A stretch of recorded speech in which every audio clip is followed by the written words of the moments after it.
ನಮ್ಮ ಊರು ನಮ್ಮ ಸುದ್ದಿಗೆ ಸ್ವಾಗತ. ನಾನು ಮೇಘ. ಮೊದಲಿಗೆ ಹೆಡ್ಲೈನ್ಸ್.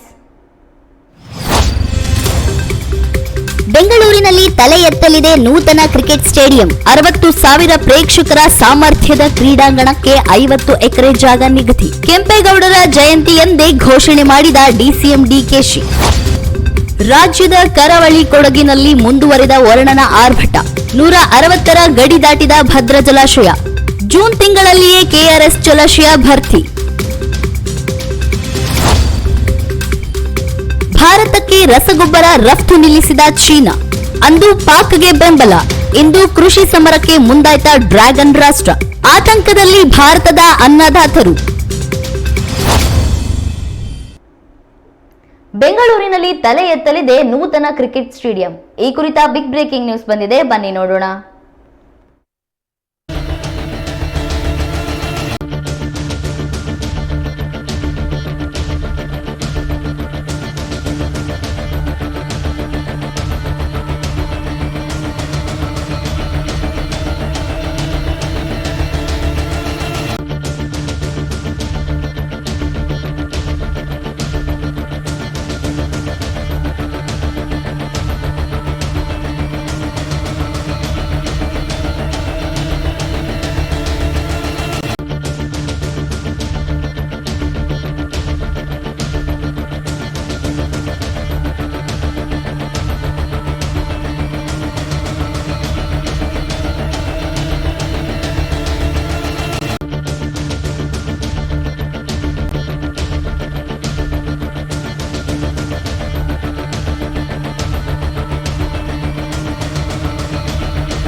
ಚಿನ್ನಸ್ವಾಮಿ ಕ್ರೀಡಾಂಗಣ ಕಾಲ್ತುಳಿತದಿಂದ ಎಚ್ಚೆತ್ತುಕೊಂಡ ಸರ್ಕಾರವು ಬೆಂಗಳೂರಿನಲ್ಲಿ ಮತ್ತೊಂದು ಹೊಸ ಸ್ಟೇಡಿಯಂ ನಿರ್ಮಾಣಕ್ಕೆ ಮುಂದಾಗಿದೆ. ಹೌದು, ಈಗಾಗಲೇ ಅದಕ್ಕಾಗಿ 50 ಎಕರೆ ಜಾಗ ಗುರುತಿಸಲಾಗಿದೆ. ಈ ಬಗ್ಗೆ ಡಿಸಿಎಂ ಬೆಂಗಳೂರು ಅಭಿವೃದ್ಧಿ ಸಚಿವ ಡಿಕೆ ಶಿವಕುಮಾರ್ ಮಾಹಿತಿ ಹಂಚಿಕೊಂಡಿದ್ದಾರೆ. ನಗರದಲ್ಲಿ ಏನೂ ಕೊರತೆಯಾಗದಂತೆ ಯೋಜನೆ ರೂಪಿಸಲಾಗುತ್ತಿದೆ. 60,000 ಪ್ರೇಕ್ಷಕರು ಕುಳಿತುಕೊಳ್ಳುವಂತಹ ನೂತನ ಸ್ಟೇಡಿಯಂ ನಿರ್ಮಾಣ ಮಾಡಲಾಗುವುದು. ಇದಕ್ಕಾಗಿ 50 ಎಕರೆ ಜಾಗ ಗುರುತಿಸಲಾಗಿದೆ ಎಂದು ತಿಳಿಸಿದ್ದಾರೆ.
ಬೆಂಗಳೂರು ಬಗ್ಗೆ ಬಹಳ ಕೀರ್ತಿ.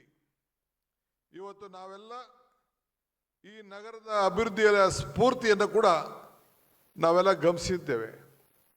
ಇವತ್ತು ನಾವು ವಿಶೇಷವಾಗಿ ಕೃಷ್ಣ ಬೈರೇಗೌಡರ ಮುಖಂಡತ್ವದಲ್ಲಿ ಇವತ್ತು ನಾವೆಲ್ಲ ಅಭಿನಂದನೆಗೆ 3 ಜನನ ಆಯ್ಕೆ ಮಾಡಿದೋ. ಆಗ ನಾನು ಒಂದೇ ಸಲಹೆ ಕೊಟ್ಟಿದ್ದು ಏನಪ್ಪ ಅಂದರೆ, ಅಂತಾರಾಷ್ಟ್ರೀಯ ವಿಮಾನ ನಿಲ್ದಾಣದವ್ರಿಗೆ ಒಂದು ಅವಕಾಶ ಮಾಡಿಕೊಡ್ಬೇಕು ಸಂಘ ಸಂಸ್ಥೆಗೆ ಅಂಥೇಳಿ. ಸೊ ಅದನ್ನು ಅವ್ರು ಒಪ್ಪಿದ್ರು. ಅದಾದಮೇಲೆ ಇನ್ನು 2 ಕೂಡ ಅವ್ರು ಆಯ್ಕೆ ಮಾಡಿ ಆ ಸಮಿತಿಯವರು ಇದನ್ನು ಮಾಡಿದ್ರು. ಯಾಕೆಂದರೆ ನಮ್ಮ ನಿಲ್ದಾಣ ಕೆಂಪೇಗೌಡ ಹೆಸರಿನಲ್ಲಿರುವಂಥ ವಿಮಾನ ನಿಲ್ದಾಣ ವಿಶ್ವದ ಯಾವ ನಿಲ್ದಾಣಕ್ಕೂ ಕೂಡ, ವಿಮಾನ ನಿಲ್ದಾಣಕ್ಕೂ ಕೂಡ ಕಡಿಮೆ ಇಲ್ಲ. ಒಂದು ದೊಡ್ಡ ಅಂತಾರಾಷ್ಟ್ರೀಯ ವಿಮಾನ ನಿಲ್ದಾಣ ಕೆಂಪೇಗೌಡರ ಹೆಸರಿನಲ್ಲಿ ಇವತ್ತು ನಾವು ಸ್ಥಾಪನೆ ಮಾಡಿ ಉಳಿಸ್ಕೊಂಡಿದ್ದೀವಲ್ಲ. ಯಾರು ಹೋಗಲಿ ಯಾರು ಬರಲಿ, ಈ ಕೆಂಪೇಗೌಡನ ಹೆಸರನ್ನು ನೆನೆಸ್ಕೊಂಡು ಸ್ಮರಿಸ್ಕೊಂಡು ಮಾಡಬೇಕು ಅನ್ನೋ ದೃಷ್ಟಿಯಿಂದ ಇವತ್ತು ಅವ್ರಿಗೆ ಆಯ್ಕೆಯನ್ನು ಮಾಡಿದೆ. ಇವತ್ತು ಬೆಳಗ್ಗೆ ನಾನು, ಕೃಷ್ಣ ಬೈರೇಗೌಡರು ಮತ್ತು ಮುನಿಯಪ್ಪನವರು, ನಿರ್ಮಲಾನಂದ ಶ್ರೀಗಳು ಬೆಳಗ್ಗೆ ಹೋಗಿ ಅಲ್ಲಿ ಭವ್ಯವಾದಿ ಕಟ್ಟಿರೋಂಥ ಏನು ಒಂದು 60 ಅಡಿಗೂ ಹೆಚ್ಚು ಕಟ್ಟಿರೋಂಥ ಏನು ಒಂದು ಮೂರ್ತಿಗೆ ಮಾಲಾರ್ಪಣೆ ಮಾಡಿ, ಅದಾದ ಮೇಲೆ ನಾನು BBMP ಮುಂದೆ ಇರೋಂಥ ಹೋಗಿ, ಅದಾದ ಮೇಲೆ ವಿಧಾನಸೌಧ ಮುಂದೆ ಇರುತ್ತೆ ಹೋಗಿ ಬಂದು ನಿಮ್ಮ ಜೊತೆಯಲ್ಲಿ ಆ ಮೆರವಣಿಗೆಯಲ್ಲಿ ಪಾಲ್ಗೊಂಡು ಈ ಕಾರ್ಯಕ್ರಮವನ್ನು ಮಾಡಿದ್ದೇವೆ.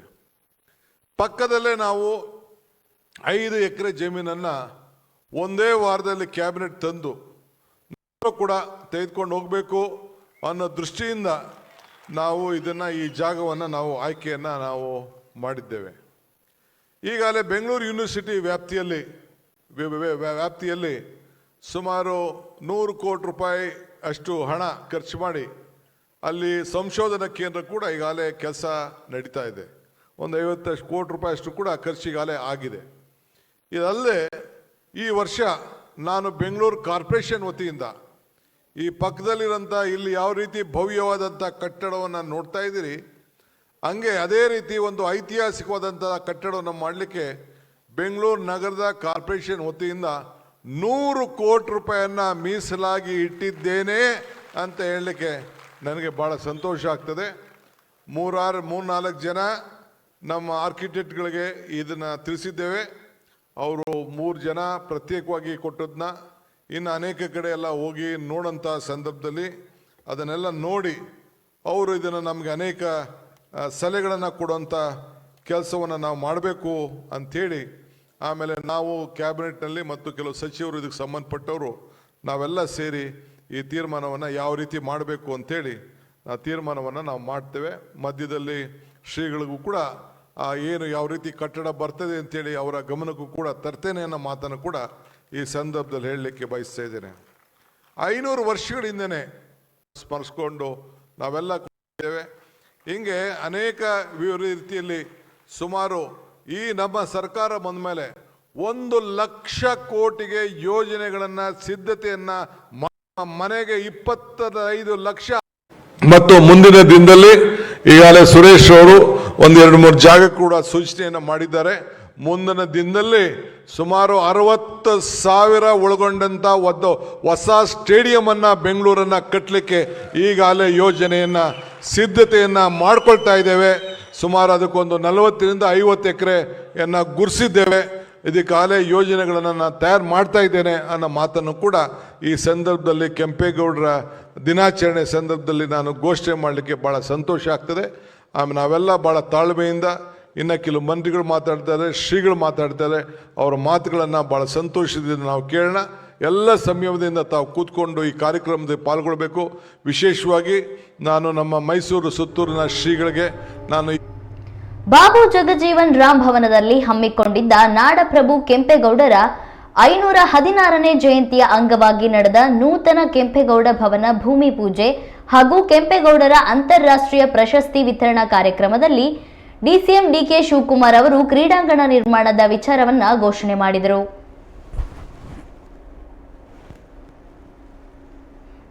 ಕೂಡ ನಾನು ಇಲ್ಲಿ ಆಹ್ವಾನಿಸಿದ್ದೇನೆ. ಮುಂದಿನ ಎಲ್ಲ ವರ್ಷಗಳಲ್ಲೂ ಕೂಡ ತಾವು ಕೂಡ ಇದಕ್ಕೆ ಪಾತ್ರರಾಗಬೇಕು. ಈ ಕೆಂಪೇಗೌಡ ಜಯಂತಿ ಹಬ್ಬದ ಸಂದರ್ಭದಲ್ಲಿ ತಾವೆಲ್ಲ ಬರಬೇಕು ಅಂತೇಳಿ ತಮ್ಮೆಲ್ಲರ ಪರವಾಗಿ ಮತ್ತೆ ನಾನು ಅವ್ರಿಗೆ ಪ್ರಾರ್ಥನೆ ಮಾಡಿಕೊಂಡು, ಮಿಕ್ಕಿದ್ದು ನಮ್ಮ 3 ಸ್ವಾಮಿಗಳು ಕೂಡ ತಮ್ಮನ್ನು ಉದ್ದೇಶಿಸಿ ಶ್ರೀಗಳಾದ ಮೇಲೆ ಅವರು ಎಲ್ಲರೂ ಕೂಡ ಮಾತಾಡ್ತಾರೆ. ಎಲ್ಲರೂ ಸಮಯದಿಂದ ಕೇಳಬೇಕು ಅಂತೇಳಿ ನಾನು ಪ್ರಾರ್ಥನೆ ಮಾಡ್ತೇನೆ. ಎಲ್ಲರಿಗೂ ನಮಸ್ಕಾರ.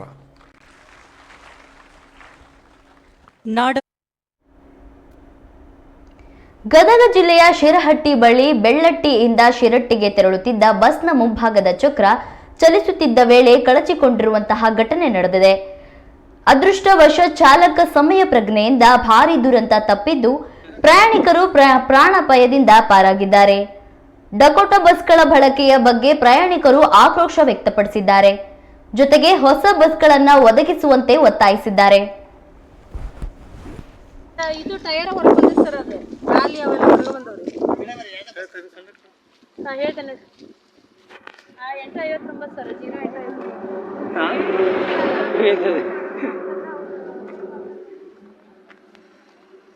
ಬೇರೆ ಚೆಕ್ ಮಾಡಿ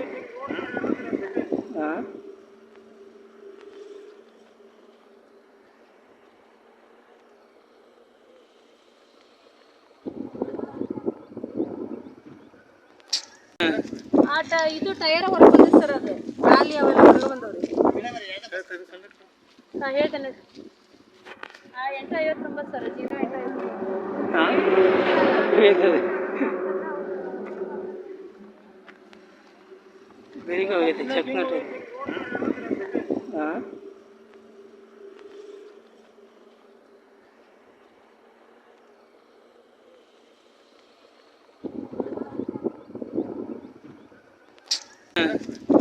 ಇದು ಟೈರ್ ಹೊರಗೆ ಬಂದಿದೆ ಸರ್, ಅದು ಖಾಲಿ ಅವೆಲ್ಲ ಹೊರಗೆ ಬಂದವ್ರಿ. ಹಾಂ ಹೇಳ್ತೇನೆ. 859. ಸಿಮ್ಸ್ ಮೆಡಿಕಲ್ ಕಾಲೇಜಿನ ಲೈಂಗಿಕ ಕಿರುಳ ಪ್ರಕರಣ ರಾಜ್ಯಾದ್ಯಂತ ತೀವ್ರ ಚರ್ಚೆಗೆ ಗ್ರಾಸವಾಗುವಂತೆ ಮಾಡಿತ್ತು. ವಕೀಲರು ಸಹ ಪತ್ರಿಕಾಗೋಷ್ಠಿ ನಡೆಸಿ ಆರೋಪಿಯನ್ನು ಬಂಧಿಸುವಂತೆ ಒತ್ತಾಯಿಸಿದ್ರು. ಇಲ್ಲದಿದ್ದರೆ ಹೈಕೋರ್ಟ್ಗೆ ರಿಟ್ ಅರ್ಜಿ ಸಲ್ಲಿಕೆ ಮಾಡೋದಾಗಿ ಎಚ್ಚರಿಕೆ ನೀಡಿದ್ರು. ಅದರ ನಡುವೆಯೇ ಇದೀಗ ಶಿವಮೊಗ್ಗ ಪೊಲೀಸರು ಆರೋಪಿ ಸಹ ಪ್ರಾಧ್ಯಾಪಕ ಅಶ್ವಿನ್ ಹೆಬ್ಬಾರನ್ನು ಬಂಧಿಸಿದ್ದಾರೆ.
ಈಗೊಂದು ಬಿಗ್ ಬ್ರೇಕಿಂಗ್ ನ್ಯೂಸ್ ಬಂದಿದೆ, ಬನ್ನಿ ನೋಡೋಣ.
ಭದ್ರಾ ಜಲಾಶಯದ ಒಳಹರಿವಿನಲ್ಲಿ ಏರಿಕೆ ಕಂಡುಬಂದದ್ದು ಯಾವುದೇ ಸಮಯದಲ್ಲಾದರೂ ನದಿಗೆ ನೀರು ಹರಿಸುವ ಸಾಧ್ಯತೆ ಇದೆ.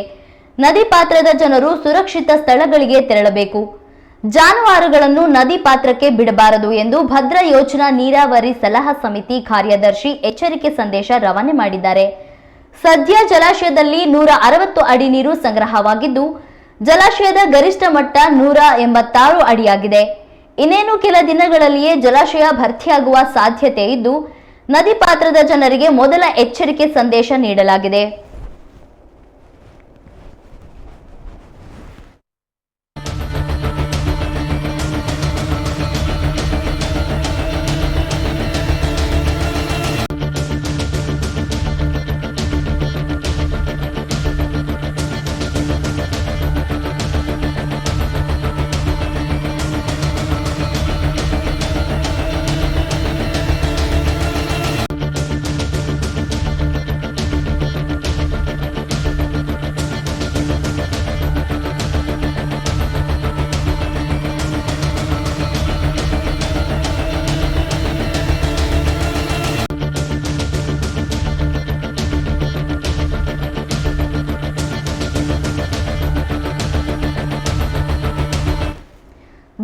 ಜಲಾಶಯದ ಒಳಹರಿವಿನಲ್ಲಿ ಏರಿಕೆ ಕಂಡು ಬಂದಿದ್ದು ಯಾವುದೇ ಸಮಯದಲ್ಲಾದರೂ ನದಿಗೆ ನೀರು ಹರಿಸುವ ಸಾಧ್ಯತೆ ಇದೆ.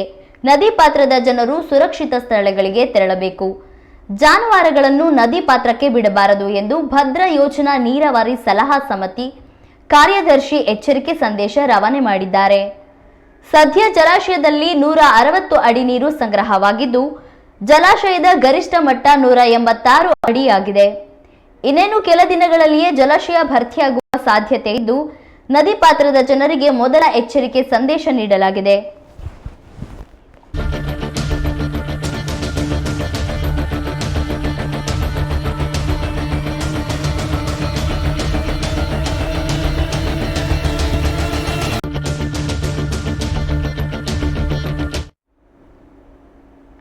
ಕನ್ನಡ ಸಾಹಿತ್ಯ ಪರಿಷತ್ ಸರ್ವ ಸದಸ್ಯರ ಸಭೆ ರದ್ದು. ಈ ಕುರಿತ ಬಿಗ್ ಬ್ರೇಕಿಂಗ್ ನ್ಯೂಸ್ ಬಂದಿದೆ, ಬನ್ನಿ ನೋಡೋಣ.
ಇದೇ ಭಾನುವಾರ ನಡೆಯಬೇಕಿದ್ದ ಕನ್ನಡ ಸಾಹಿತ್ಯ ಪರಿಷತ್ ಸರ್ವ ಸದಸ್ಯರ ಸಭೆ ರದ್ದು ಮಾಡಲಾಗಿದೆ.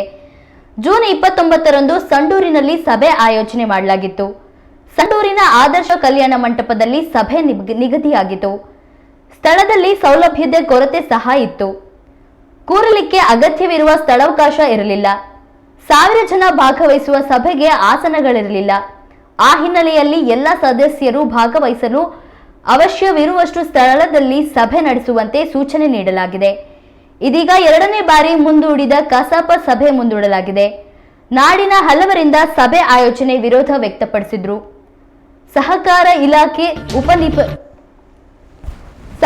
ಇಲಾಖೆ ಉಪನಿಬಂಧಕರು ಈ ಆದೇಶ ಹೊರಡಿಸಿದ್ದಾರೆ.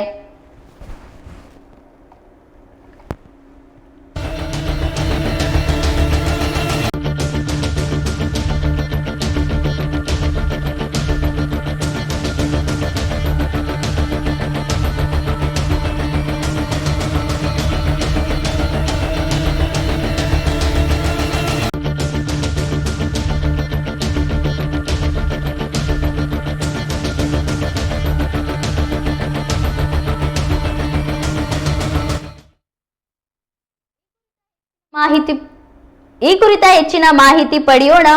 ವಾಹಿನಿಯ ಪ್ರಧಾನ ಸಂಪಾದಕರಾದ ಹೊನ್ನಾಳಿ ಚಂದ್ರಶೇಖರ್ ಅವರಿಂದ.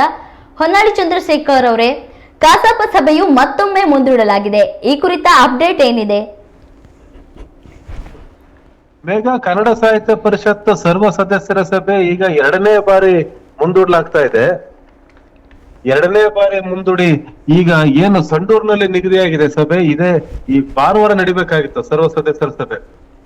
ಆ ಸರ್ವ ಸದಸ್ಯರ ಸಭೆ ಈಗ ಒಂದೇ ಒಂದು ಕಾರಣಕ್ಕೆ ಅಲ್ಲಿ ಸಹಕಾರ ಇಲಾಖೆಯ ಉಪನಿಬಂಧಕರು ಈಗ ಆ ಸಭೆಯನ್ನ ಮುಂದೂಡಿ ಆದೇಶವನ್ನು ಹೊರಡಿಸಿದ್ದಾರೆ.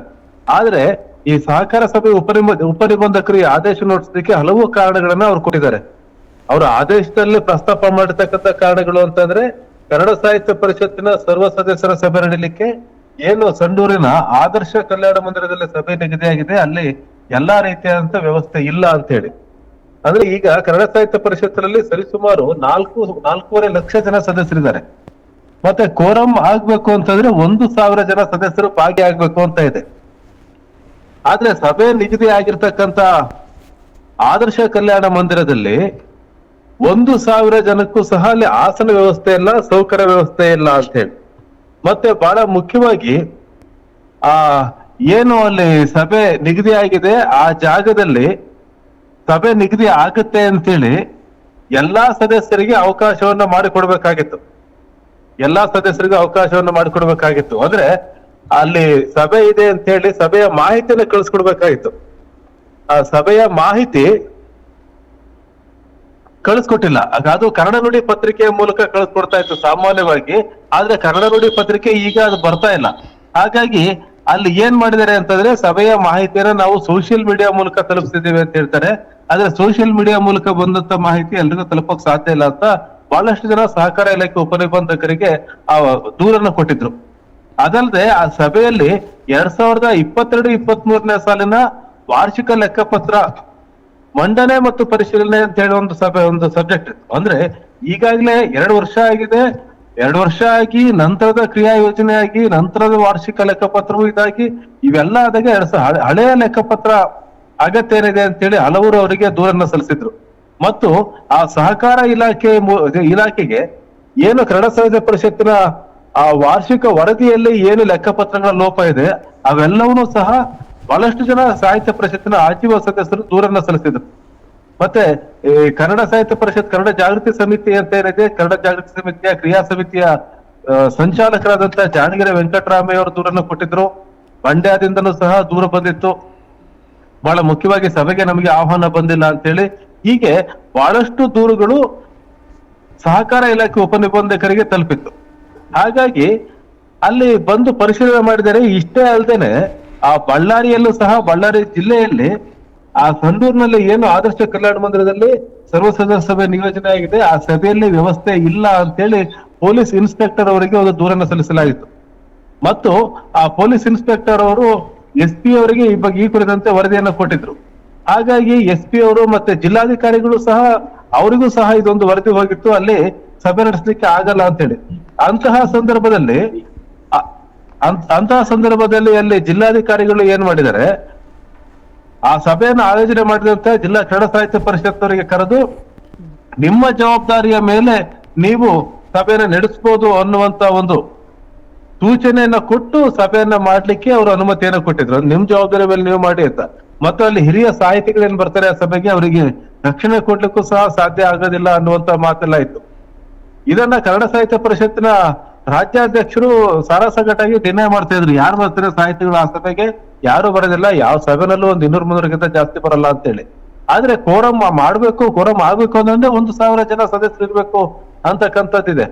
ಹಾಗಾಗಿ ಎಲ್ಲ ಹಿನ್ನೆಲೆಯಲ್ಲಿ ಎಲ್ಲವನ್ನು ಪರಿಶೀಲನೆ ಮಾಡಿ ಸಹಕಾರ ಇಲಾಖೆ ಉಪನಿಬಂಧಕರು ಅಲ್ಲಿ ಸಭೆಯನ್ನ ಮಾಡ್ಲಿಕ್ಕೆ ಅವಕಾಶ ಇಲ್ಲ, ಸಭೆಯನ್ನ ಮಾಡ್ಲಿಕ್ಕೆ ಆಗೋದಿಲ್ಲ ಅಂತೇಳಿ ಈಗ ಸಭೆಯನ್ನ ರದ್ದು ಮಾಡಿದ್ದಾರೆ.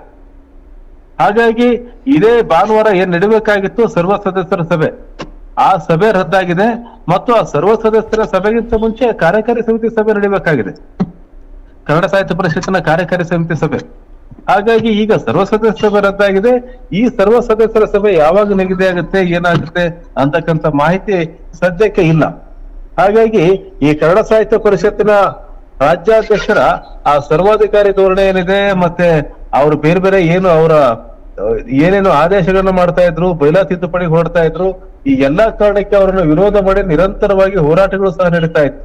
ಈ ಎಲ್ಲದರ ಹಿನ್ನೆಲೆಯಲ್ಲಿ ಈಗ ಹೋರಾಟ ಮಾಡ್ತಿದ್ದವರಿಗೆ ಒಂದು ಜಯ ಸಿಕ್ಕಂತಾಗಿದೆ. ಈಗಾಗಲೇ ಕನ್ನಡ ಸಾಹಿತ್ಯ ಪರಿಷತ್ತಲ್ಲಿ ಎಲ್ಲವೂ ಸರಿ ಇಲ್ಲ ಅನ್ನೋದು ವೇದ್ಯ ಆಗ್ತಾ ಇದೆ. ಯಾಕಂದ್ರೆ ಕನ್ನಡ ಸಾಹಿತ್ಯ ಪರಿಷತ್ತಿನ ಇಬ್ಬರು ಗೌರವಾಧ್ಯಕ್ಷರು, ಅಂದ್ರೆ ರಾಜ್ಯಾಧ್ಯಕ್ಷರೇ ನೇಮಕ ಮಾಡಿದಂತ ಇಬ್ಬರು ಗೌರವಾಧ್ಯಕ್ಷರು ರಾಜೀನಾಮೆಯನ್ನ ಕೊಟ್ಟು ಅಧ್ಯಕ್ಷರ ಧೋರಣೆಯನ್ನು ವಿರೋಧಿಸಿ ರಾಜೀನಾಮೆಯನ್ನು ಕೊಟ್ಟಿದ್ದಾರೆ. ಮತ್ತು ಇನ್ನೊಬ್ಬರು ಪತ್ರಿಕಾ ಕಾರ್ಯದರ್ಶಿ ಅವರು ಸಹ ರಾಜೀನಾಮೆಯನ್ನು ಕೊಟ್ಟು ಹೋಗಿದ್ದಾರೆ. ಈಗ ಹೊಸದಾಗಿ ಒಬ್ಬ ಗೌರವ ಕಾರ್ಯದರ್ಶಿಯನ್ನ ನೇಮಕ ಮಾಡ್ಕೊಂಡಿದ್ದಾರೆ ಕನ್ನಡ ಸಾಹಿತ್ಯ ಪರಿಷತ್ತಿಗೆ ರಾಜ್ಯಾಧ್ಯಕ್ಷರು. ಇದೆಲ್ಲದರ ನಡುವೆ ಈಗ ಸರ್ವ ಸದಸ್ಯ ಸಭೆ ಇದು 2ನೇ ಬಾರಿ ಮುಂದೂಡ್ತಾ ಇರೋದು. ಈ ಹಿಂದೆ ಮೇ ತಿಂಗಳಲ್ಲಿ ಸಂಡೂರು ತಾಲೂಕು ನಂದಿಹಳ್ಳಿಯಲ್ಲಿ ಇರ್ತಕ್ಕಂತ ಒಂದು ಸಣ್ಣ ಸಭಾಂಗಣದಲ್ಲಿ ಸಭೆ ಆಯೋಜನೆ ಆಗಿತ್ತು. ಆ ಸಂದರ್ಭದಲ್ಲಿ ಅಲ್ಲಿ ನಿಗದಿಯಾದಂತ ಸಭೆಯನ್ನ ಮುಂದೂಡಲಾಗಿತ್ತು. ಎಲ್ಲ ಸೌಕರ್ಯ ಇಲ್ಲ, ವ್ಯವಸ್ಥೆ ಇಲ್ಲ ಅಂತ ಹೇಳಿ, ಮತ್ತು ವಿಜಯನಗರ ವಿಶ್ವವಿದ್ಯಾನಿಲಯ ಅನುಮತಿ ನಿರಾಕರಣೆ ಮಾಡಿದ್ರಿಂದ ಮುಂದೂಡಲಾಗಿತ್ತು. ಈಗ 2ನೇ ಬಾರಿ ನಿಗದಿಯಾದಂತ ಸರ್ವ ಸದಸ್ಯರ ಸಭೆಯನ್ನ ಸಹಕಾರ ಇಲಾಖೆ ಉಪನಿಬಂಧಕರು ಈಗ ಮುಂದೂಡಿದ್ದಾರೆ.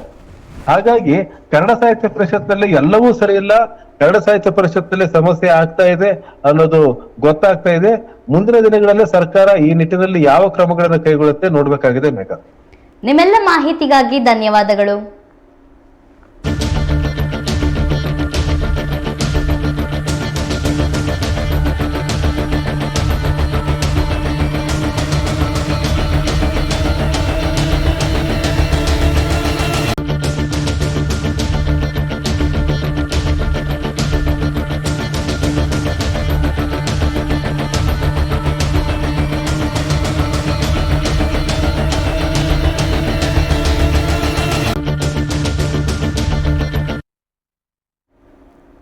ನಾಲ್ಕು ಮರಿಗಳ ಜೊತೆ ತಾಯಿ ಇತ್ತು. ಕಾಡಿನಲ್ಲಿ ಜೀವನ ಸಾಗ್ತಾ ಇತ್ತು. ಆದ್ರೆ ಕಾಡಂಚಿಗೆ ಬಂದಾಗ ಇಡೀ ಕುಟುಂಬವೇ ಸರ್ವನಾಶವಾಗಿ ಹೋಗಿದೆ. 5 ಹುಲಿಗಳು ದಾರುಣವಾಗಿ ಸಾವು ಕಂಡಿವೆ.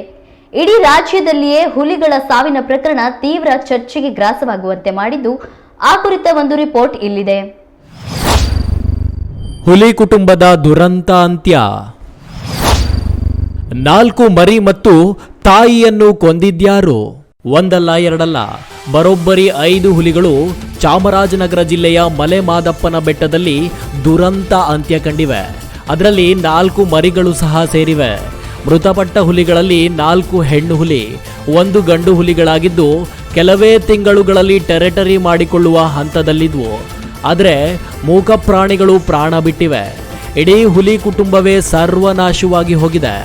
ವಿಷಪ್ರಾಶನ ಮಾಡಿದಾರ ಅಥವಾ ಇದು ಬೇಟೆಗಾರನ ಕೃತ್ಯವೇ? ಹೀಗೆ ಸಾಲು ಸಾಲು ಪ್ರಶ್ನೆಗಳು ಹುಟ್ಟಿಕೊಳ್ತಾ ಇವೆ. ಇಲ್ಲಿ ಹುಲಿಗಳ ಸಾವಿನ ಪ್ರಕರಣಕ್ಕೆ ಸಂಬಂಧಿಸಿದಂತೆ ಹಾನೂರು ತಾಲೂಕಿನ ಗಾಜನೂರಿನ 4 ಅರಣ್ಯ ಇಲಾಖೆ ಸಿಬ್ಬಂದಿ ವಶಕ್ಕೆ ಪಡೆದಿದ್ದಾರೆ. ಹುಲಿ ಕಳೇಬರ ಸಿಕ್ಕ ಸ್ಥಳದಲ್ಲಿ ಹಸುವಿನ ದೇಹ ಪತ್ತೆಯಾಗಿತ್ತು.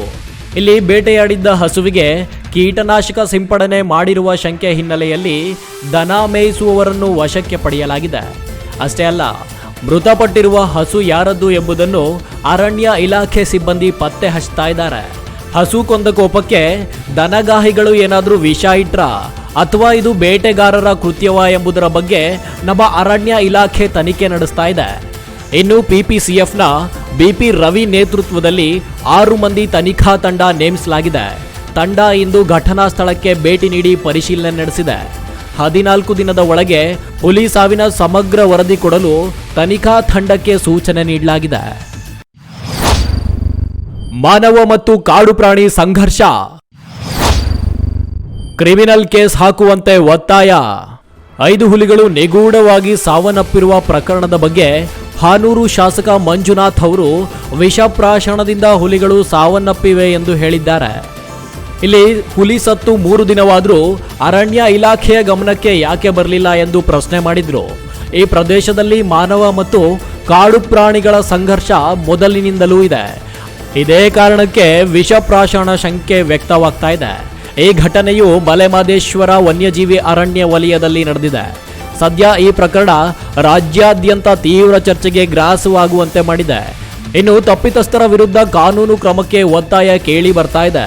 ಆರೋಪಿಗಳ ವಿರುದ್ಧ ಕ್ರಿಮಿನಲ್ ಪ್ರಕರಣ ದಾಖಲಿಸಬೇಕೆಂದು ಪರಿಸರ ಮತ್ತು ವನ್ಯಜೀವಿ ಸಂರಕ್ಷಣಾ ವೇದಿಕೆ ಒತ್ತಾಯಿಸಿದೆ.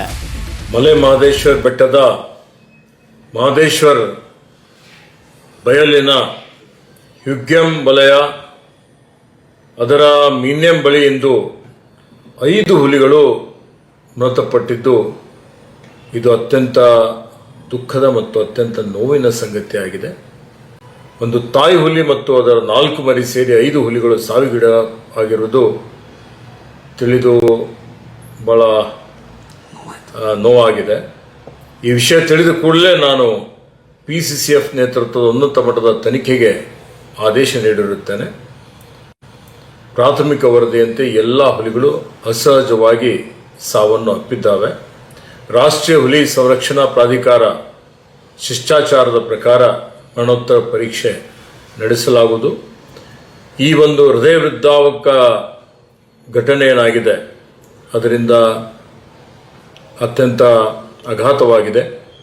ಎಲ್ಲ ವನ್ಯಜೀವಿ ಧಾಮಗಳಲ್ಲಿ ಗಸ್ತು ಬಲಪಡಿಸುವುದು ಮತ್ತು ಜಾಗೃತ ದಳ ತಂಡಕ್ಕೆ ಹೆಚ್ಚು ಪರಿಣಾಮಕಾರಿಯಾಗಿ ಕಾರ್ಯನಿರ್ವಹಿಸಲು ನಾನು ಸೂಚನೆಯನ್ನು ಕೊಟ್ಟಿದ್ದೇನೆ. ದಿವಂಗತ ಪ್ರಧಾನಮಂತ್ರಿ ಇಂದಿರಾ ಗಾಂಧಿಯವರು ಅಳಿವಿನಂಚಿನಲ್ಲಿರುವಂಥ ಹುಲಿಗಳನ್ನು ಸಂರಕ್ಷಣೆ ಮಾಡಬೇಕು ಅಂತೇಳಿ ಹೇಳಿ ಪ್ರಾಜೆಕ್ಟ್ ಟೈಗರ್ ಪ್ರಾರಂಭ ಮಾಡಿದ್ದಾರೆ. ಕರ್ನಾಟಕ ರಾಜ್ಯದಲ್ಲಿ ಈಗ ನಾವು ಸುಮಾರು ಹಿಂದೆ ಗಣತಿ ಮಾಡಿದಂಥ ಸಂದರ್ಭದಲ್ಲಿ 563 ಹುಲಿಗಳು ಇದ್ದಾವೆ ಅಂತೇಳಿ ಇಡೀ ದೇಶದಲ್ಲೇ ನಾವು 2ನೇ ಸ್ಥಾನದಲ್ಲಿದ್ದೇವೆ. ಇದನ್ನು ಇವತ್ತಿನ್ನೂ ಹೆಚ್ಚಿನ ರೀತಿಯಲ್ಲಿ ಸಂರಕ್ಷಣೆ ಮಾಡುವಂಥ ಕೆಲಸವನ್ನು ಅರಣ್ಯ ಇಲಾಖೆ ಮಾಡ್ತದೆ. ಮತ್ತು ಸತ್ಯಾಸತ್ಯತೆಯನ್ನು ತಿಳಿದುಕೊಂಡು ಇದರಲ್ಲಿ ಯಾರು ಭಾಗಿಯಾಗಿದ್ದಾರೆ ಅವರ ಮೇಲೆ ಕಾನೂನು ರೀತಿಯ ಕ್ರಮ ಜರುಗುತ್ತದೆ ಅನ್ನುವಂಥ. ಕಾಡಂಚಿನ ಗ್ರಾಮಗಳ ಜನರ ದ್ವೇಷಕ್ಕೆ ಇಡೀ ಹುಲಿ ಕುಟುಂಬವೇ ಪ್ರಾಣ ಬಿಟ್ಟಿದ್ದು, ದೇಶದಲ್ಲಿಯೇ ಹುಲಿಗಳ ಸಂಖ್ಯೆಯ ವಿಚಾರದಲ್ಲಿ ರಾಜ್ಯ 2ನೇ ಸ್ಥಾನದಲ್ಲಿದೆ. ಮನುಷ್ಯರ ಕೃತ್ಯಕ್ಕೆ ಇವತ್ತು ಹುಲಿ ಕುಟುಂಬವೇ ನಾಶವಾಗಿರೋದು ದುರಂತವೇ ಸರಿ. News room Kannada medium 24x7. 5 ಹುಲಿ ಕೊಂದ ಹಂತಕರು ಅಂದರ್. ಈ ಕುರಿತ ಬಿಗ್ ಬ್ರೇಕಿಂಗ್ ನ್ಯೂಸ್ ಬಂದಿದೆ, ಬನ್ನಿ ನೋಡೋಣ.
ಐದು ಹುಲಿ ಕೊಂದ ಪ್ರಕರಣವನ್ನು ಚಾಮರಾಜನಗರ ಪೊಲೀಸರು ಭೇದಿಸಿದ್ದಾರೆ.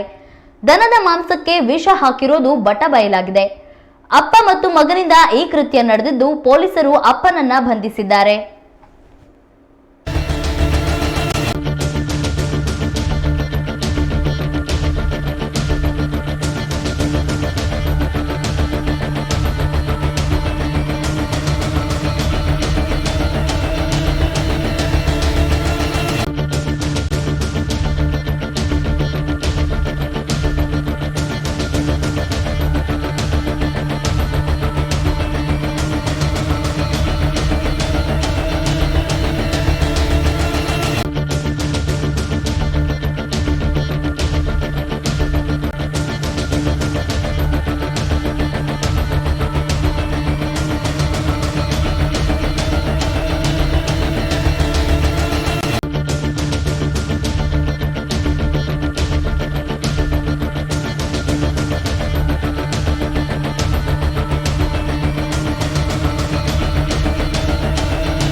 ರಾಜ್ಯ ಸರ್ಕಾರದ ಆಡಳಿತದಲ್ಲಿ ಮೇಜರ್ ಸರ್ಜರಿ ಮಾಡಲಾಗಿದ್ದು ಬರೋಬ್ಬರಿ 34 ತಹಶೀಲ್ದಾರ್ಗಳನ್ನು ವರ್ಗಾವಣೆ ಮಾಡಲಾಗಿದೆ. ಆಡಳಿತಾತ್ಮಕ ದೃಷ್ಟಿಯಿಂದ ತಕ್ಷಣದಿಂದಲೇ ಜಾರಿಗೆ ಬರುವಂತೆ ಕಂದಾಯ ಇಲಾಖೆ ಅಧೀನ ಕಾರ್ಯದರ್ಶಿ ಮುಕ್ತಾರ್ ಪಾಷಾ ಆದೇಶ ಹೊರಡಿಸಿದ್ದಾರೆ. ಬೆಂಗಳೂರು, ಬಾಗಲಕೋಟೆ, ವಿಜಯಪುರ, ಉಡುಪಿ, ಬೀದರ್, ಕಲಬುರಗಿ, ಹಾವೇರಿ, ಕೊಪ್ಪಳ, ಚಿತ್ರದುರ್ಗ, ಉತ್ತರ ಕನ್ನಡ, ಗದಗ, ಮೈಸೂರು, ದಕ್ಷಿಣ ಕನ್ನಡ, ಹಾಸನ, ತುಮಕೂರು, ಬಳ್ಳಾರಿ, ರಾಯಚೂರು, ದಾವಣಗೆರೆ ಜಿಲ್ಲೆಯ ತಹಶೀಲ್ದಾರ್ಗಳನ್ನು ವರ್ಗಾವಣೆ ಮಾಡಲಾಗಿದೆ. ಆ ಹುದ್ದೆಗೆ ಬೇರೆ ತಹಶೀಲ್ದಾರ್ಗಳನ್ನು ನೇಮಕ ಮಾಡಲಾಗಿದೆ.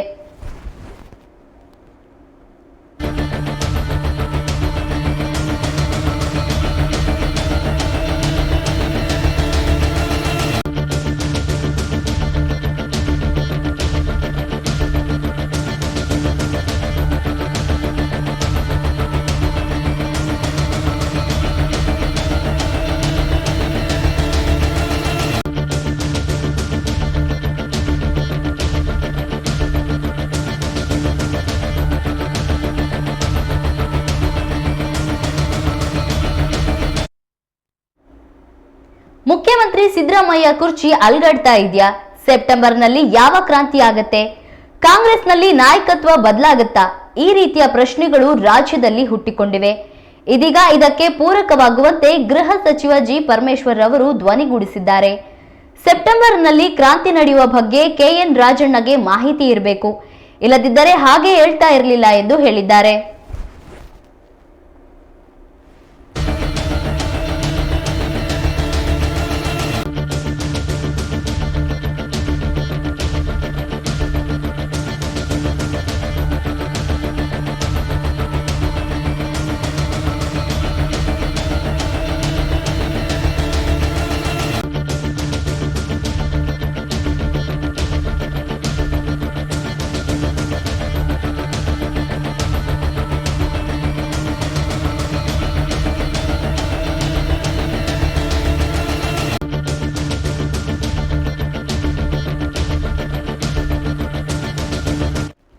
ನನ್ನ ಗಮನಕ್ಕೆ ಯಾವುದೇ ವಿಚಾರ ಬಂದಿಲ್ಲ. ಅವರವರ ಗಮನಕ್ಕೆ ಬಂದಂತೆ ಅವರವರು ಮಾತನಾಡ್ತಾರೆ. ರಾಜಣ್ಣಗೆ ಏನಾದರೂ ಸುಳಿವು ಸಿಕ್ಕಿರಬಹುದು ಎಂದಿದ್ದಾರೆ. ಮಂತ್ರಿಗಳ ಬದಲಾವಣೆಗೆ ಎಂಬ ಸಚಿವ ಸತೀಶ್ ಜಾರಕಿಹೊಳಿ ಹೇಳಿಕೆ ವಿಚಾರವಾಗಿ ಪ್ರತಿಕ್ರಿಯಿಸಿ ಅವರಿಗಿರುವ ಮಾಹಿತಿ ಪ್ರಕಾರ ಹೇಳಿರಬಹುದು. ನನಗೆ ಯಾವುದೇ ಮಾಹಿತಿ ಇಲ್ಲ. ನನಗೆ ತಿಳಿದಂತೆ ಯಾವುದೇ ಬದಲಾವಣೆ ಆಗಲ್ಲ. ಮುಂದೆ ಏನಾಗುತ್ತೆ ಅಂತ ಹೇಗೆ ಹೇಳಲು ಸಾಧ್ಯ? ಮುಂದೇನು ಅಂತ ಹೈಕಮಾಂಡ್ ತೀರ್ಮಾನಿಸುತ್ತೆ ಎಂದು ಸ್ಪಷ್ಟಪಡಿಸಿದ್ರು. ಒಟ್ಟಾರೆ ಕಾಂಗ್ರೆಸ್ ನಾಯಕರ ಸಚಿವರ ಹೇಳಿಕೆಗಳು ಗೊಂದಲ ಸೃಷ್ಟಿ ಮಾಡ್ತಾ ಇದ್ದು ಊಹಾಪೋಹಕ್ಕೂ ಎಡೆ ಮಾಡಿಕೊಟ್ಟಿದೆ.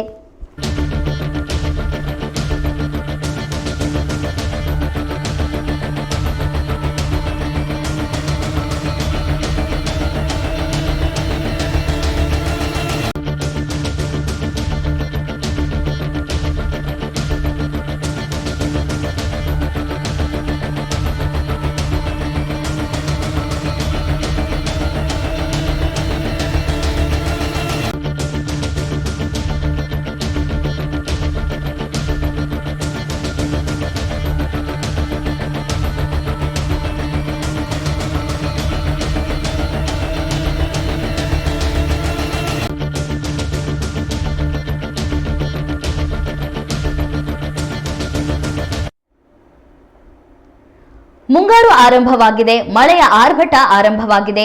ಈ ನಡುವೆ ರಸಗೊಬ್ಬರಕ್ಕೆ ಅನ್ನದಾತರು ಪರದಾಡುವ ಪರಿಸ್ಥಿತಿ ನಿರ್ಮಾಣವಾಗಿದೆ. ಇದಕ್ಕೆ ಕಾರಣವಾಗಿರುವುದು ಪಕ್ಕದ ರಾಷ್ಟ್ರದ ಕುತಂತ್ರ.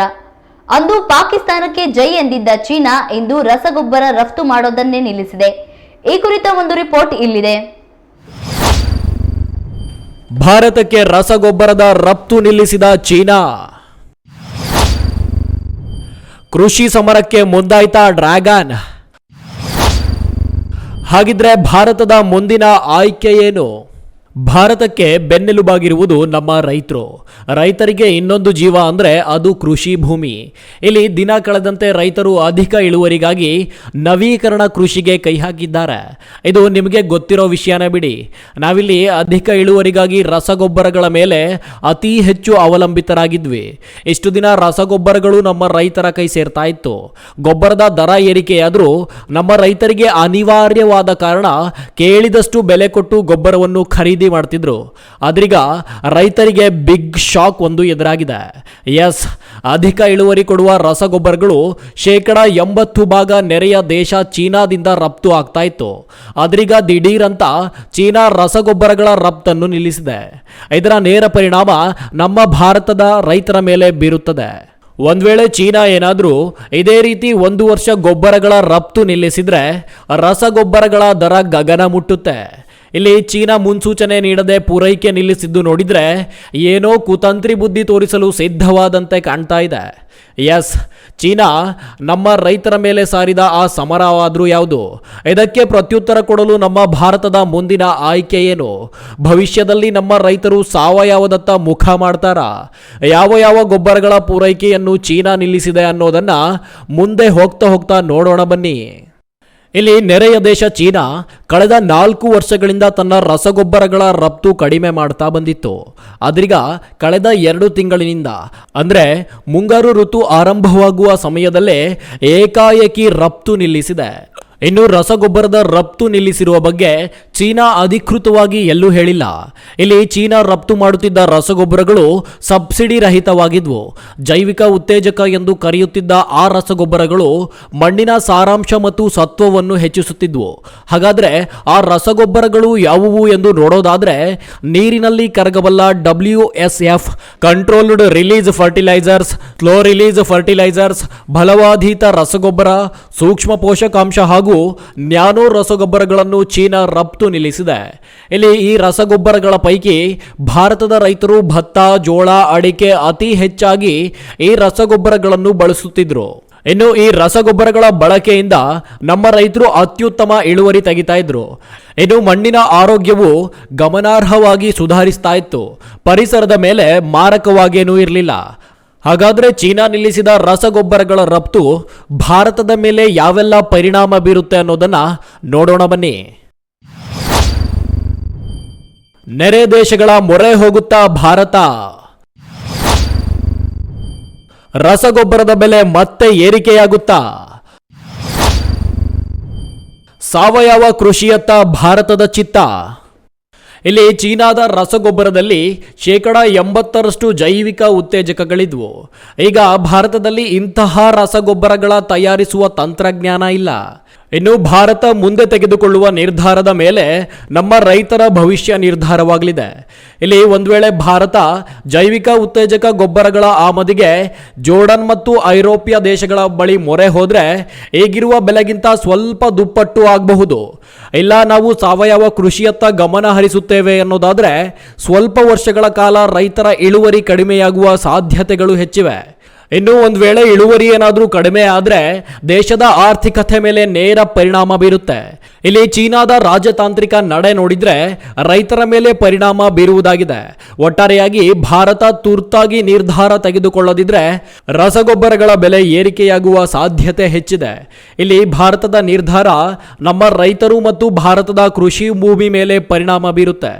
ಇಲ್ಲಿ ದೇಶದ ಬೆನ್ನೆಲುಬು ಅಂತ ಕರೆಸಿಕೊಳ್ಳುವ ರೈತನ ಮೇಲೆ ದರ ಏರಿಕೆಯ ಪೆಟ್ಟು ಬಿದ್ದರೆ ಅದು ಇಡೀ ದೇಶಕ್ಕೆ ಪೆಟ್ಟು ಬಿದ್ದಂತೆ.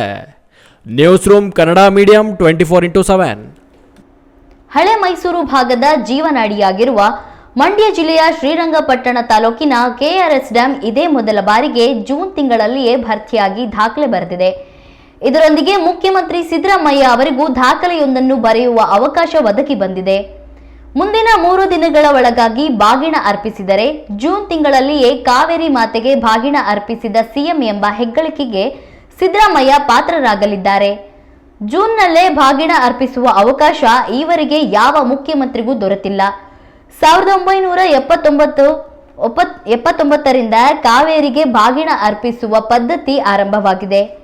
ಮೊದಲ ಬಾರಿಗೆ ಡಿ ದೇವರಾಜ ಅರಸ್ ಬಾಗಿಣ ಅರ್ಪಿಸುವ ಮೂಲಕ ಆ ಪದ್ಧತಿಗೆ ನಾಂದಿ ಹಾಡಿದ್ರು. ಅಲ್ಲಿಂದ ಇಲ್ಲಿಯವರೆಗೂ ಯಾವ ಒಬ್ಬ ಮುಖ್ಯಮಂತ್ರಿಗೂ ಜೂನ್ನಲ್ಲಿ ಬಾಗಿಣ ಅರ್ಪಿಸುವ ಅವಕಾಶ ಸಿಕ್ಕಿಲ್ಲ.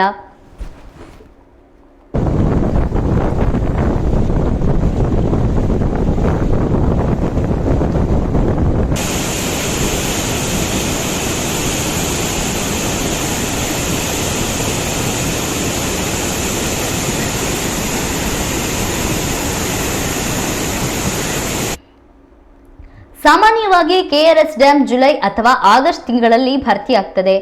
ಆ ನಂತರ ಮುಖ್ಯಮಂತ್ರಿಗಳಿಂದ ಬಾಗಿಣ ಅರ್ಪಿಸಲಾಗುತ್ತದೆ. ಆದರೆ ಈ ವರ್ಷ ಜೂನ್ ಕೊನೆಯ ವಾರದಲ್ಲಿಯೇ ಡ್ಯಾಂ ಭರ್ತಿಯಾಗಿದೆ. ಈ ವರ್ಷ ಅವಧಿ ಪೂರ್ವ ಮುಂಗಾರು ಮಳೆಯ ಕಾರಣ ಜೂನ್ ಆರಂಭದಲ್ಲೇ ಡ್ಯಾಂ ನೀರಿನ ಮಟ್ಟ 100 ಅಡಿ ದಾಟುವ ಮೂಲಕ ದಾಖಲೆ ಬರೆದಿತ್ತು. 124.80 ಅಡಿ ಗರಿಷ್ಠ ಸಾಮರ್ಥ್ಯವಿರುವ ಈ ಜಲಾಶಯದ ನೀರಿನ ಮಟ್ಟ ಮೇ ಕೊನೆಯ ವಾರದಲ್ಲೇ 98 ಅಡಿ ತಲುಪಿತ್ತು. ಆ ಸಂದರ್ಭದಲ್ಲೇ ಕೆಆರ್ಎಸ್ ಜಲಾಶಯಕ್ಕೆ 22,000 ಕ್ಯೂಸೆಕ್ ನೀರು ಒಳಹರಿವು ಇತ್ತು. ಹಾಗಾಗಿ ಡ್ಯಾಂನಿಂದ 630 ಕ್ಯೂಸೆಕ್ ನೀರು ಬಿಡುಗಡೆ ಮಾಡಲಾಗಿತ್ತು.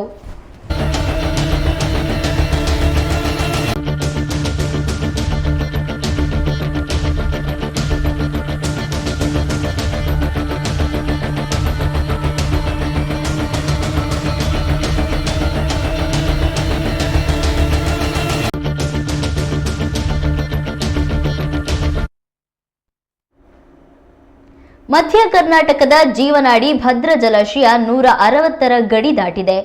186 ಅಡಿ ಸಾಮರ್ಥ್ಯದ ಜಲಾಶಯದಲ್ಲಿ ಈಗಾಗಲೇ 42.451 ಟಿಎಂಸಿ ನೀರು ಸಂಗ್ರಹವಾಗಿದೆ. ಜಲಾಶಯಕ್ಕೆ ಒಳಹರಿವು 26,646 ಕ್ಯೂಸೆಕ್ ಇದ್ದು ಹೊರಹರಿವು 1,287 ಕ್ಯೂಸೆಕ್ ಇದೆ. ಇದರ ಒಟ್ಟು ನೀರಿನ ಸಂಗ್ರಹಣಾ ಸಾಮರ್ಥ್ಯ 71.535 ಟಿಎಂಸಿ. ಕೆಲ ದಿನಗಳಿಂದ ಭದ್ರಾ ಜಲಾನಯನ ಪ್ರದೇಶದಲ್ಲಿ ಉತ್ತಮ ಮಳೆಯಾಗುತ್ತಿರುವುದರಿಂದ ಜಲಾಶಯಕ್ಕೆ ಬರುವ ಒಳಹರಿವಿನಲ್ಲಿ ಏರಿಕೆ ಕಂಡುಬಂದಿದೆ. ಕಳೆದ ವರ್ಷ ಇದೇ ಸಮಯದಲ್ಲಿ ಜಲಾಶಯಕ್ಕೆ 4,082 ಕ್ಯೂಸೆಕ್ ನೀರು ಒಳಹರಿವಿತ್ತು.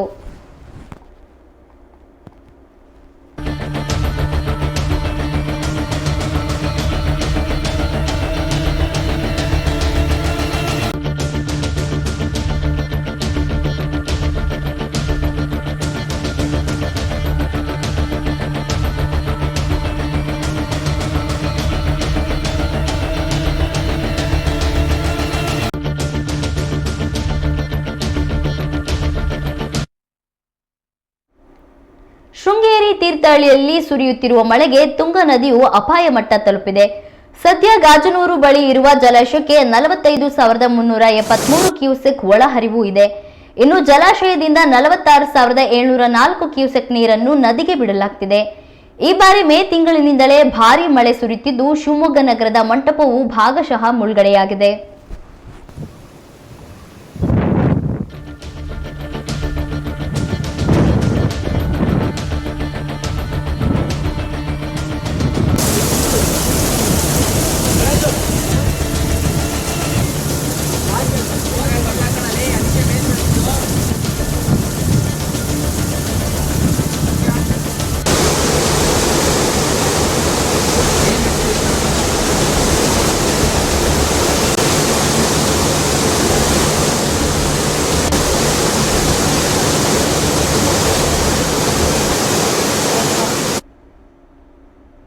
ರಾಜ್ಯದಲ್ಲಿ ಮುಂಗಾರಿನ ಆರಂಭವಾಗಿದ್ದು ನದಿಗಳು ತುಂಬಿ ಹರಿಯುತ್ತಿವೆ. ಜಲಾಶಯಗಳಿಗೆ ಹೆಚ್ಚಿನ ಪ್ರಮಾಣದಲ್ಲಿ ನೀರು ಹರಿದು ಬರುತ್ತಿರುವುದರಿಂದ ರಾಜ್ಯದಲ್ಲಿ ಬಹುತೇಕ ಡ್ಯಾಂಗಳಲ್ಲಿ ನೀರಿನ ಮಟ್ಟ ಹೆಚ್ಚಾಗುತ್ತಿದೆ. ಅದರಂತೆಯೇ ಲಿಂಗನಮಕ್ಕಿ ಜಲಾಶಯದ ಇಂದಿನ ನೀರಿನ ಮಟ್ಟ 60.19 ಟಿಎಂಸಿ ಆಗಿದ್ದು ಒಳಹರಿವು 37,635 ಕ್ಯೂಸೆಕ್ ಆಗಿದೆ ಹಾಗೂ ಹೊರಹರಿವು 3,777 ಕ್ಯೂಸೆಕ್ ಆಗಿದೆ. ಇದರ ಒಟ್ಟು ನೀರಿನ ಸಂಗ್ರಹಣಾ ಸಾಮರ್ಥ್ಯ 151.64 ಟಿಎಂಸಿ. ಕರಾವಳಿ, ಮಲೆನಾಡು ಸೇರಿದಂತೆ ರಾಜ್ಯದ ಹಲವು ಭಾಗಗಳಲ್ಲಿ ಮಳೆಯ ಪ್ರಮಾಣ ಹೆಚ್ಚಾಗಿದೆ. ಈ ಮೂಲಕ ಬಹುತೇಕ ಜಲಾಶಯಗಳಿಗೆ ಜೀವಕಳೆ ಬಂದಿದ್ದು ಇದು ರೈತರ ಮುಖದಲ್ಲಿ ಮಂದಹಾಸ ಮೂಡಿಸಿದೆ.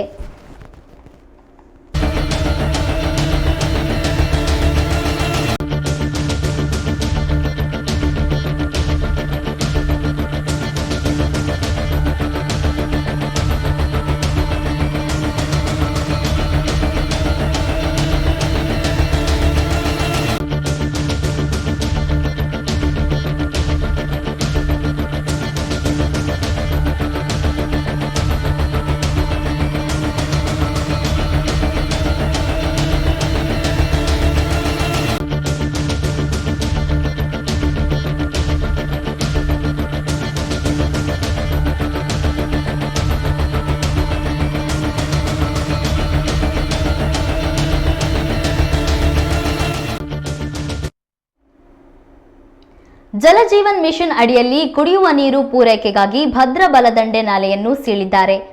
ಬಲದಂಡೆಯ ನಾಲೆಯ ಬಳಿಯೇ ಸೀಳಿದ್ದಾರೆ. ಇದರಿಂದ ಅಣೆಕಟ್ಟಿನ ಗೋಡೆಗಳಿಗೆ ಹಾನಿಯಾಗುವ ಸಾಧ್ಯತೆ ಹೆಚ್ಚಿದೆ.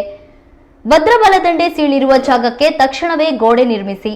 ಇದರ ಬದಲಾಗಿ ಕೆರೆಗಳಿಂದ ನೀರು ಪೂರೈಸಿಕೊಂಡರೆ ಉತ್ತಮ ಎಂದು ಕರ್ನಾಟಕ ರಾಜ್ಯ ರೈತರ ಸಂಘ ಹಾಗೂ ಹಸಿರು ಸೇನೆಯ ರಾಜ್ಯಾಧ್ಯಕ್ಷರಾದ HR ಬಸವರಾಜಪ್ಪ ಇಂದು ಶಿವಮೊಗ್ಗದಲ್ಲಿ ನಡೆದ ಪತ್ರಿಕಾಗೋಷ್ಠಿಯಲ್ಲಿ ರಾಜ್ಯ ಸರ್ಕಾರಕ್ಕೆ ಆಗ್ರಹ ಮಾಡಿದ್ದಾರೆ. 1236 ಹಳ್ಳಿಗಳಿಗೆ ಜಲಜೀವನ್ ಮಿಷನ್ ಅಡಿ ಕುಡಿಯೋ ನೀರು ಕೊಡಬೇಕು ಅಂತ ಹೇಳಿ ಸರ್ಕಾರ ತೀರ್ಮಾನ ಮಾಡಿದೆ. ಮೊದಲನೇದಾಗಿ ಕುಡಿಯೋ ನೀರು ಕೊಡಲಿಕ್ಕೆ ನಮ್ಮ ರೈತ ಸಂಘದ ವಿರೋಧ ಇಲ್ಲ. ದಿನ 30 ಕ್ಯೂಸೆಕ್ಸ್ನಂತೆ 1 ವರ್ಷಕ್ಕೆ 1 TMC ನೀರನ್ನು ಕೊಡೋದು ಅಂತೇಳಿ ತೀರ್ಮಾನ ಆಗಿದೆ. ಇದಾದ್ಮೇಲೆ ಬಲದಂಡೆಯಿಂದ ಬಲದಂಡೆಯ ಉದ್ದಕ್ಕೂ ಇರ್ತಕ್ಕಂಥ ಪಟ್ಟಣಗಳಿಗೆ, ಹಳ್ಳಿಗಳಿಗೆ ನೀರು ಕೊಡ್ತಾ ಇದ್ದಾರೆ. ನಾವು ಅದಕ್ಕೂ ಏನು ತಕರಾರೇನು ಮಾಡಿಲ್ಲ. ಆದರೆ ಇಲ್ಲಿ ನದಿ ಮಟ್ಟ ಏನಿದೆ ಕೆಳಗಡೆ, ನದಿ ಮಟ್ಟದಿಂದ ಬಲದಂಡೆ 100 ಅಡಿ ಎತ್ತರದಲ್ಲಿದೆ. 100 ಅಡಿ ಎತ್ತರದಲ್ಲಿರ್ತಕ್ಕಂಥ ಬಲದಂಡೆಯಿಂದ ಆ ಬಲದಂಡೆಯನ್ನ ಒಡೆದು ಸೀಳಿ ಅಲ್ಲಿಂದ ನೀರು ಕೊಡ್ತಕ್ಕಂಥದ್ದಕ್ಕೆ ನಮ್ಮ ವಿರೋಧ ಇದೆ. ಇಲ್ಲಿ ತನಕ ಯಾವುದೇ ಕುಡಿಯೋ ನೀರಿನ ಯೋಜನೆಗಳು ನದಿ ಪಾತ್ರದಿಂದ ನೀರು ತಗೊಂಡು ಇವತ್ತು ನೀರು ಕೊಡ್ತಕ್ಕಂಥ ಕೆಲಸ ಎಲ್ಲ ಕಡೆನೂ ಆಗಿದೆ. ಆದ್ರಿಂದ ಇಲ್ಲೂ ಕೂಡ ನದಿ ಪಾತ್ರದಿಂದನೇ ಈಗ ಮಾಡ್ತಾ ಇದ್ದಾರೆ. ಆಲ್ಟರ್ನೇಟ್ ಅಲ್ಲಿ 9 ತಿಂಗಳು, 6 ತಿಂಗಳು, 8 ತಿಂಗಳು ಎಷ್ಟೋ ನಾವು ನಾಲದಲ್ಲಿ ಹರಿಸಿದಾಗ ಮಾತ್ರ ನೀರು ತಗೊಳ್ತಾರೆ. ಇನ್ನ ನಾಲದಲ್ಲಿ ನೀರು ಹರಿದೇ ಇದ್ದಾಗ ನದಿ ಪಾತ್ರದಿಂದಲೇ ನೀರು ತಗೊಂಡು ಕೊಡ್ಬೇಕು ಅಂತ ಯೋಜನೆನೂ ಕೂಡ ಆ ಪ್ರಾಜೆಕ್ಟ್ ಅಲ್ಲಿ ಇದೆ, ಇದರಲ್ಲಿ. ಹಾಗಾಗಿ ಈಗೇನು ನದಿ ಪಾತ್ರದಿಂದ ನೀರು 3 ತಿಂಗಳು 4 ತಿಂಗಳು ಕೊಡ್ಲಿಕ್ಕೇನು ಕಾಮಗಾರಿ ಪ್ರಾರಂಭ ಮಾಡ್ತಾ ಇದ್ದಾರೆ, ನಡೀತಾ ಇದೆ. ಅಲ್ಲೇ ಸಂಪೂರ್ಣ ವರ್ಷ ಇಡೀ ಕೊಡ್ತಕ್ಕಂಥ ಬೆಂಗಳೂರನ್ನು ಕಟ್ಟಿದ ನಾಡಪ್ರಭು ಕೆಂಪೇಗೌಡರ ಆಡಳಿತ ವೈಖರಿ ಅನುಕರಣೀಯ ಎಂದು ಆದಿಚುಂಚನಗಿರಿ ಮಹಾಸಂಸ್ಥಾನದ ಪ್ರಧಾನ ಕಾರ್ಯದರ್ಶಿಗಳಾದ ಪ್ರಸನ್ನನಾಥ ಸ್ವಾಮೀಜಿ ಹೇಳಿದ್ದಾರೆ. ಶಿವಮೊಗ್ಗ ನಗರದ ಆದಿಚುಂಚನಗಿರಿ ಸಮುದಾಯದ ಭವನದಲ್ಲಿ ಆದಿಚುಂಚನಗಿರಿ ಮಠ, ಶಿವಮೊಗ್ಗ ಜಿಲ್ಲಾ ಒಕ್ಕಲಿಗರ ಸಂಘಟನೆಗಳ ಒಕ್ಕೂಟದಿಂದ ಹಮ್ಮಿಕೊಂಡಿದ್ದ ನಾಡಪ್ರಭು ಕೆಂಪೇಗೌಡರ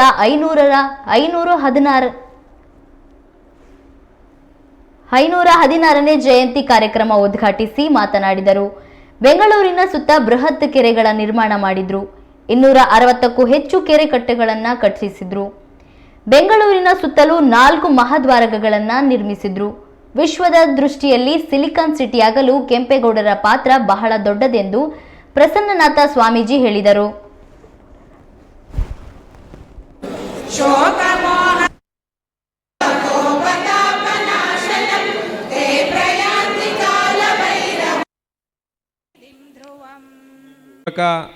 ಸಿಂಡಿಕೇಟ್ ಸದಸ್ಯರು, ಕೃಷಿ ಮತ್ತು ತೋಟಗಾರಿಕೆ ಇಲಾಖೆ ಶಶಾಂಕ್ ಗೌಡರು ವೇದಿಕೆಗೆ ಆಗಮಿಸಬೇಕು.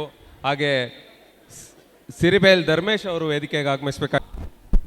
ನಾಡಪ್ರಭು ಕೆಂಪೇಗೌಡ ಯಾಕೆ ನಿಂತಿದ್ರಿ ಎಲ್ಲ ಕಳಿಸಿ, ಅವ್ರು ಕೂತ್ಕೊಳ್ಳಿ ಸರ್, ಪರಮೇಶ್ವರನ್ ಕೂತ್ಕೊಳ್ಳಿ ಕೊಡಿ. ಅಲ್ಲಿ ಚೂರು ಬೇರೆ ಕರೀರಿ. ಧನ್ಯವಾದಗಳು. ಉದ್ಯಮ ಕ್ಷೇತ್ರದಿಂದ ಶ್ರೀ ವಾಸಣ್ಣ, ವಾಸು ಪೈಂಟ್ಸ್ ಶಿವಮೊಗ್ಗ ಉತ್ತಮ ಕಾರ್ಯನಿರ್ವಹಣೆಗಾಗಿ ಅಭಿನಂದನೆಯನ್ನ ನೀಡಿದೆ. ತೀಕ್ಷ್ಣ ಆಯ್ತು. ಬರ್ಮಿಂಗ್ಹ್ಯಾಮ್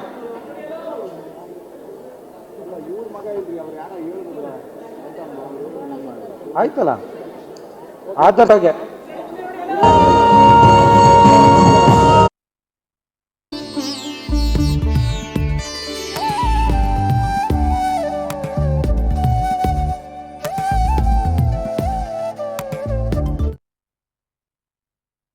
500-600 ವರ್ಷಗಳ ಕಾಲ ಇಲ್ಲಿವರೆಗೆ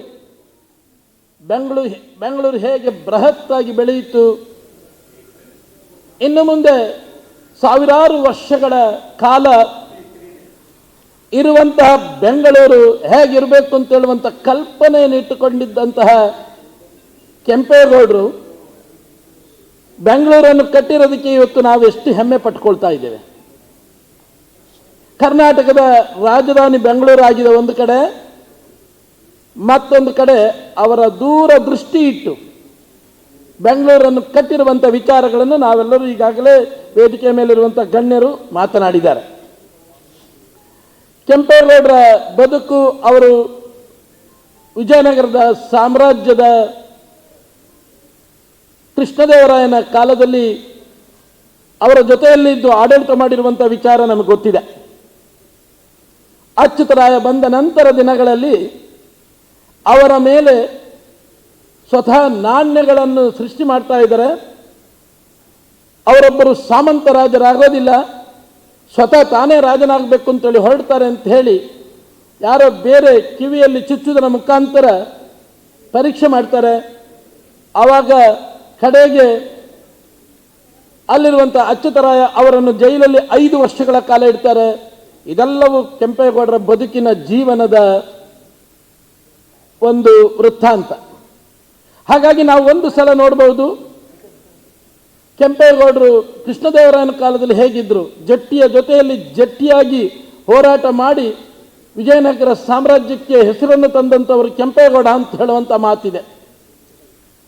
ಅಂಥದ್ದು ಸುಮಾರು ಉದಾಹರಣೆಗಳನ್ನು ನಾವು ಕೊಡ್ತಾ ಹೋಗ್ಬಹುದು. ಗಂಟೆ 2 ಆಗಿದೆ.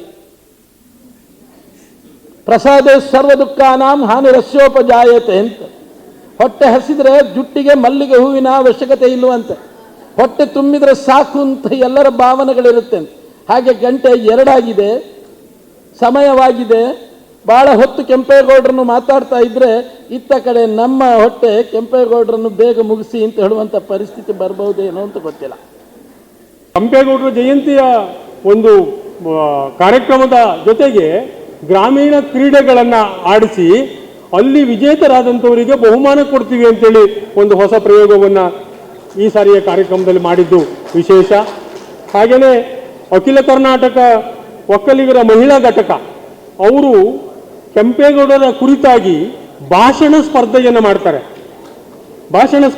ಮಾಡ್ತಾರೆ. ನೂರಾರು ಮಕ್ಕಳು ಅದರಲ್ಲಿ ಭಾಗವಹಿಸ್ತಾರೆ. ಇವತ್ತು ಆ ಮಕ್ಕಳಿಗೆ ಇಲ್ಲಿ ಪ್ರಶಸ್ತಿಯನ್ನು ಕೊಡ್ತಾ ಇದ್ದೇವೆ. ಇದೊಂದು ಹೊಸ ಪ್ರಯೋಗ.